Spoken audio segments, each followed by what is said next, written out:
Il y a certains pasteurs kabbalistes qui appellent aussi au salut. Voilà, maintenant, c'est là où je voulais maintenant arriver. Les gens qui sont dans la Kabbale, ils utilisent la foi, n'est-ce pas? La Torah, la Torah, et ils utilisent aussi les traditions. C'est-à-dire, quelqu'un qui est dans la Kabbale, il est d'abord un bibliste, n'est-ce pas? C'est-à-dire quelqu'un qui lit la Bible, qui comprend la Bible, qui peut même faire la théologie. Il peut prêcher sur le salut, il peut prêcher sur les retours de Jésus, il peut parler même sur l'eschatologie, n'est-ce pas? Mais le tout n'est pas lié à leur prêche. Mais le tout se situe au niveau du service. Vous voyez? Ça se situe au niveau du service. Quand ils peuvent prêcher, mais quand vient le moment de faire le service, c'est là, au lieu d'entrer en contact avec le Saint-Esprit, mais là, directement, sont les anges. Et quand les anges entrent en action, il faut être initié à ces anges-là. Il y a ce qu'on appelle l'initiation au rayon des archanges.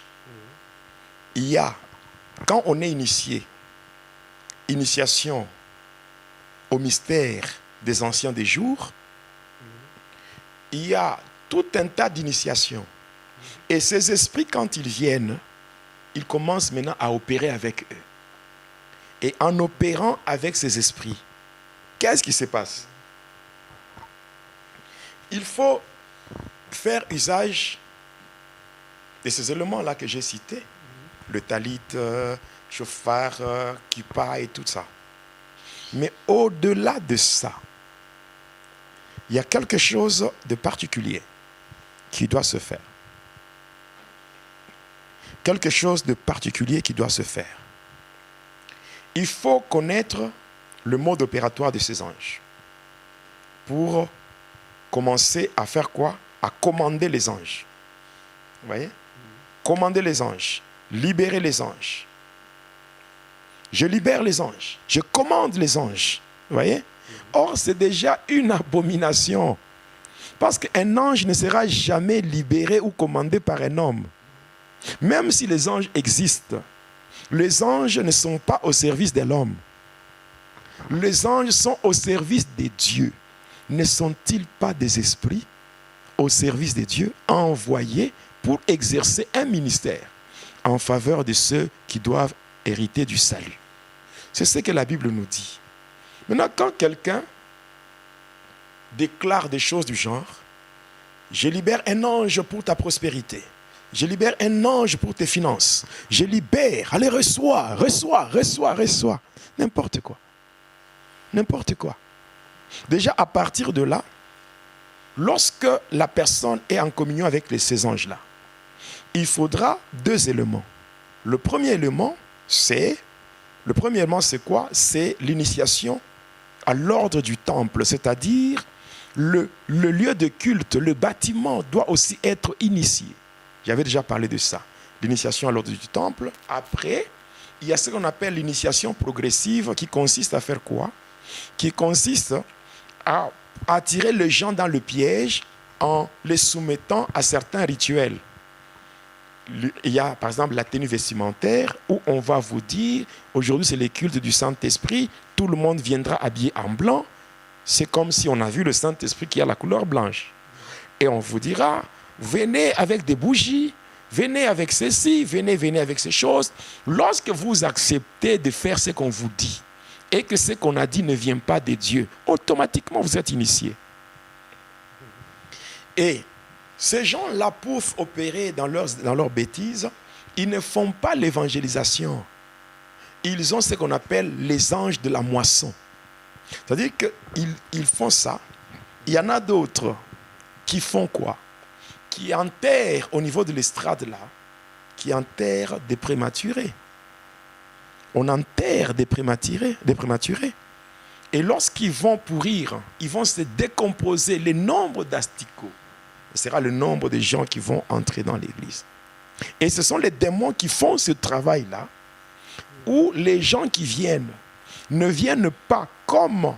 Les gens qui viennent ne viennent pas comme disciples du Seigneur qui ont été gagnés par ceux qui ont été envoyés faire la moisson, selon la commission du Seigneur qui dit « Allez partout et faites de toutes les nations mes disciples ». Non, mais ces gens ont été envoûtés, influencés. Et après les avoir influencés, ils viennent non pas pour être des disciples, mais ils viennent pour être des fanatiques. Il y a beaucoup d'églises remplies de fanatiques. Si aujourd'hui nous avons des daddy et autre chose, c'est à cause de ces bêtises-là.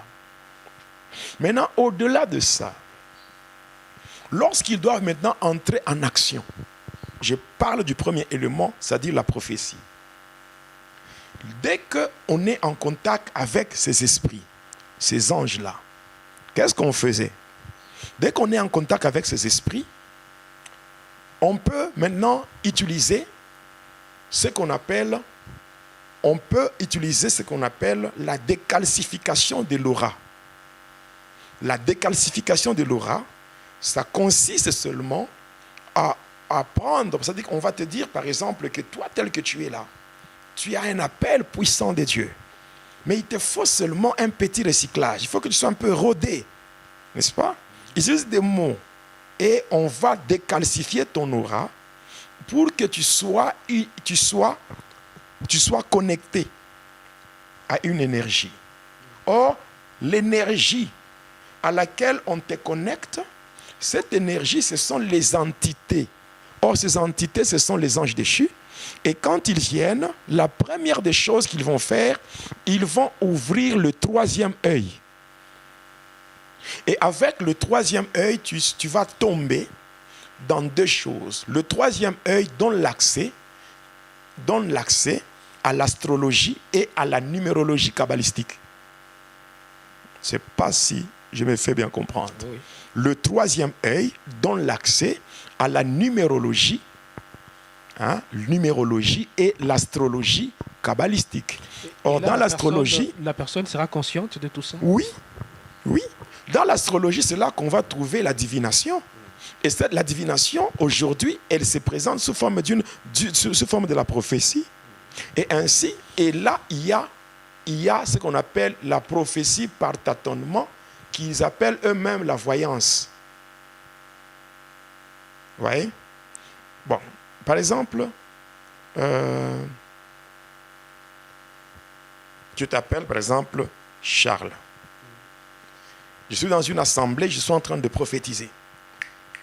Bon, ici, est-ce qu'il y a quelqu'un qui s'appelle Charles? Vous voyez? Est-ce qu'il y a quelqu'un qui s'appelle Charles?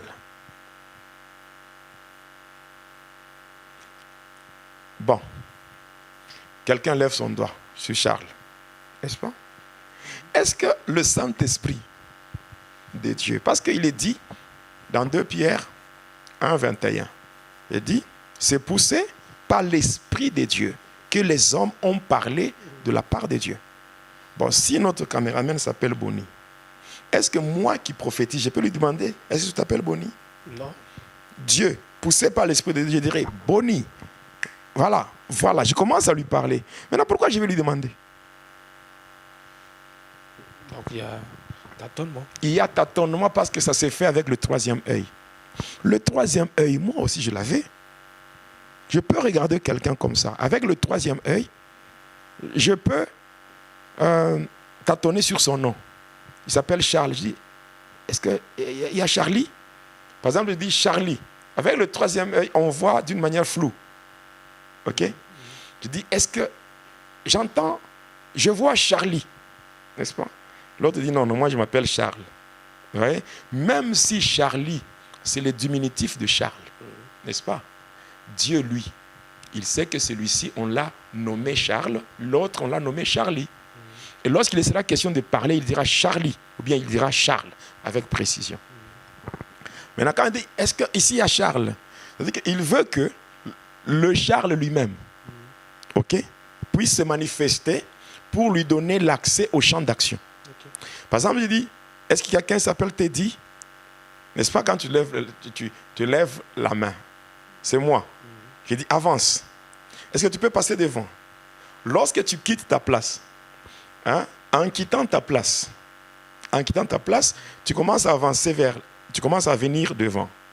Pendant que tu fais ton mouvement là, déjà les esprits qui travaillent avec l'élément terre me communiquent ta vie.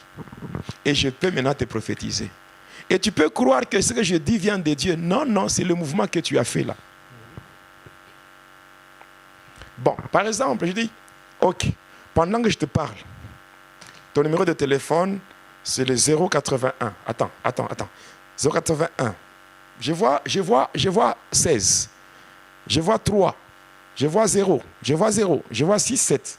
Ok, quand tu rassembles les chiffres, tu vas dire 081 163 0067. Ah, effectivement, c'est mon numéro.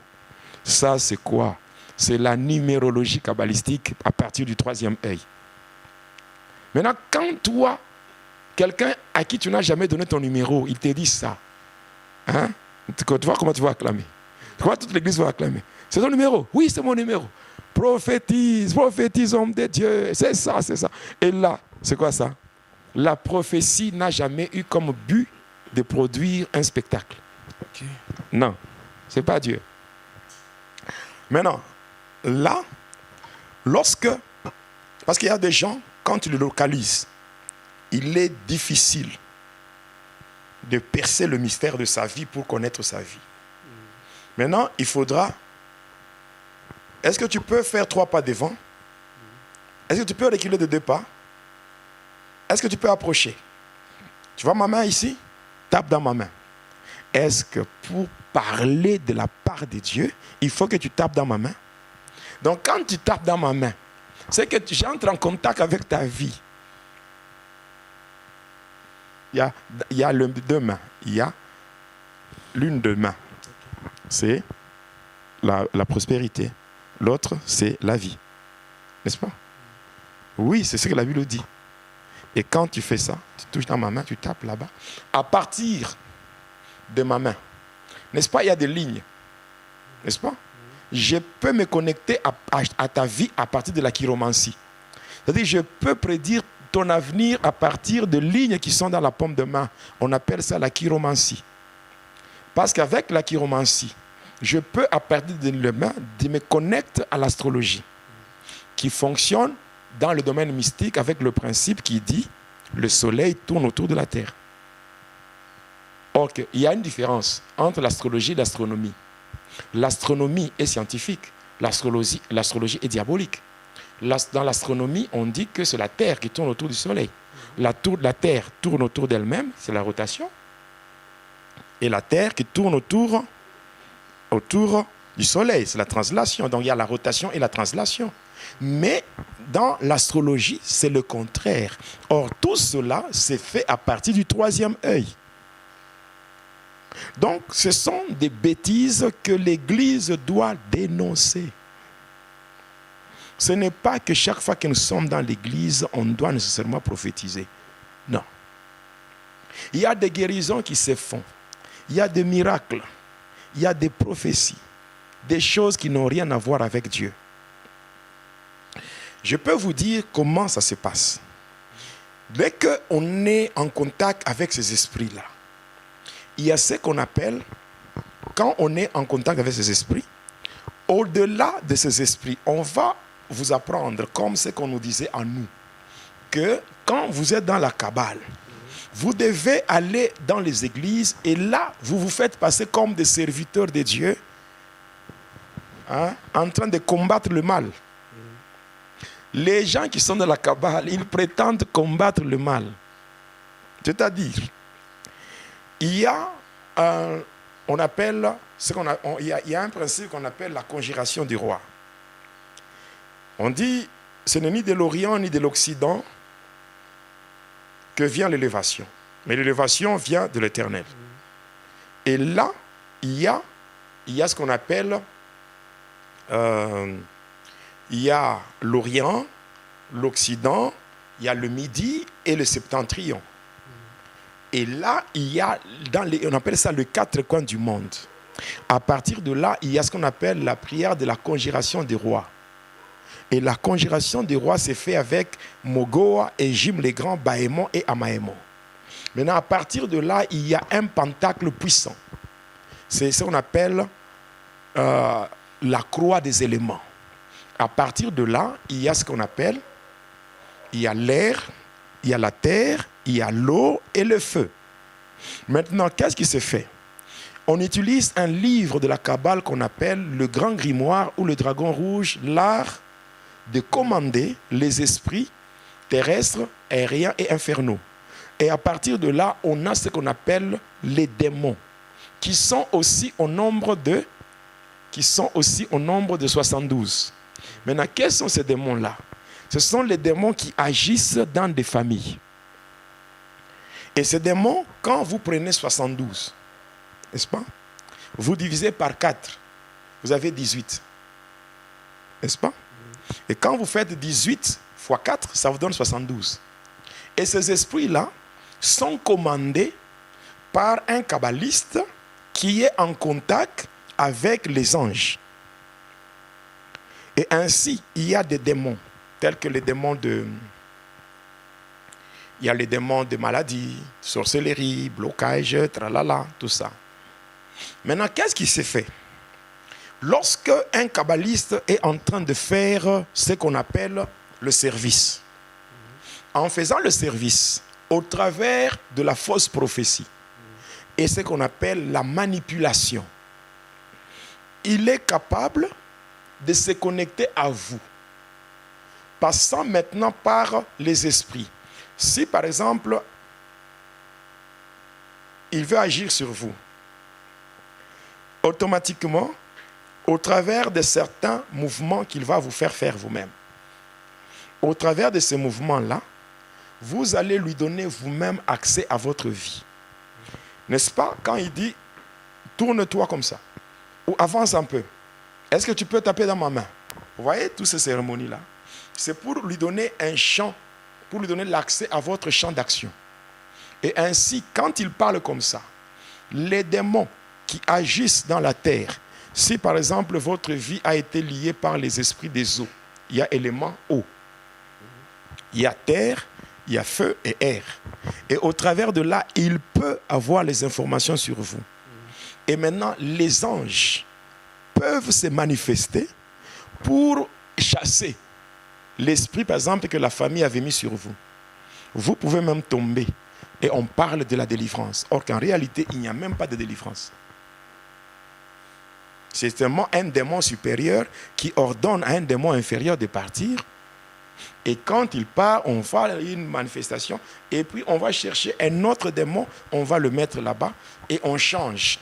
Si vous aviez des problèmes de maladie, la maladie prend fin, mais vous avez maintenant un problème de mariage. Vous avez un problème de blocage. Et ainsi, il y a des délivrances qui ne se terminent jamais.